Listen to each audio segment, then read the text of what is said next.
रानीगंज में traffic jam की समस्या को देखते हुए ट्रैफिक ओसी चित्तोष मंडल के नेतृत्व में रानीगंज के इतवारी मोड़ से लेकर बड़ा बाजार शिव मंदिर रोड में एक अभियान चलाया गया। ट्रैफिक विभाग की तरफ से चलाए गए इस अभियान में रानीगंज बाजार में फुटपाथ पर कई दुकानदारों को समझाया गया कि किस तरह से दुकान लगाने चाहिए।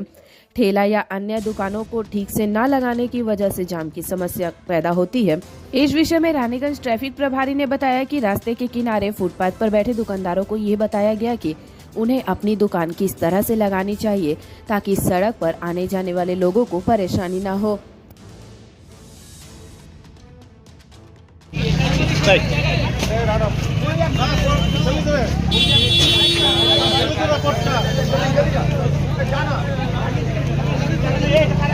लाठी बाटी एरकम की है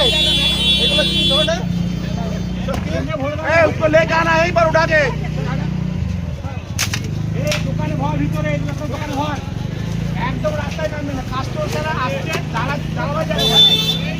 কালকে এসে দেখুন আবার সেই কেসে হয়ে যাবে কি লাভ আছে তাহলে তাহলে আপনারা কি করছেন আমি তো এই তো অবজেকশন করতে वाला আমি আছি কেউ বলছে কি অবজেকশন করলে মানে তো করেন আমরা তো করে দিয়ে যাচ্ছি অবজেকশন করলাম আপনারা তো পাবলিককে বলতে হবে আজ দেখুন কি বলছে বলছে গরিব है তো গরিব আছে না নাচ এখানে গরিব আছে নাচ বেটা এখানে গরিব আছে কোন দিকে আছে তার জন্য তুই মেন্ট হয়ে না পয়সা বাড়ি দেনা তাদের দিবি হ্যাঁ আপনি পয়সা পাবি বাজার में চলো না এ ঠিক না এরকম করলে হবে না আরো সব এই রাস্তা ঢুকে যাবে একটু খাই দাও ওই কোথায় বাইরে চলে আসছে খারাপ হয়েছিল চলো চলো চলো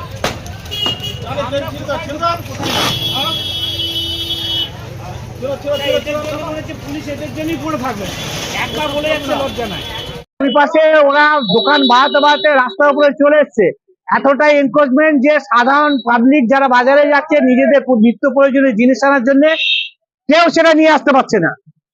অল টাইম শুধু কমপ্লেন একটাই যে রাস্তায় চলাচল করা যাচ্ছে তার একটাই কারণ যে সমস্ত নিজস্ব দোকান আছে দোকান ছাড়িয়ে 6 ফুট রাস্তা একর করে ওরা ব্যবসা করছে, যেগুলোকে আজকে কর্ডন করে আসলাম বলে আসলাম যেন ফার্দার ওরা রাস্তায় না আসে, সাধারণ মানুষ যাতে ঠিকঠাক ভাবে চলাচল করতে পারে এবং বাজারটাও যেন প্রয়োজনীয় ভাবে নিতে পারে এবং সুস্থভাবে বাড়ি ফিরতে পারে। আমরা তো এই অভিযান বারবারই করছি, ওরা শুনছে না, আসছে না। এরপরে পরবর্তী ধাপ আমাদের যারা শুনবে না তাদের মাল উঠিয়ে থানাতে জমা রাখবো, তারপর নিজস্ব যার মাল আছে যে মাল আছে সেই মালের পরিচয় দেবে, ডকুমেন্টস দেবে, মাল নিয়ে আসবে। আমাদের সুপিরিয়রের নির্দেশ।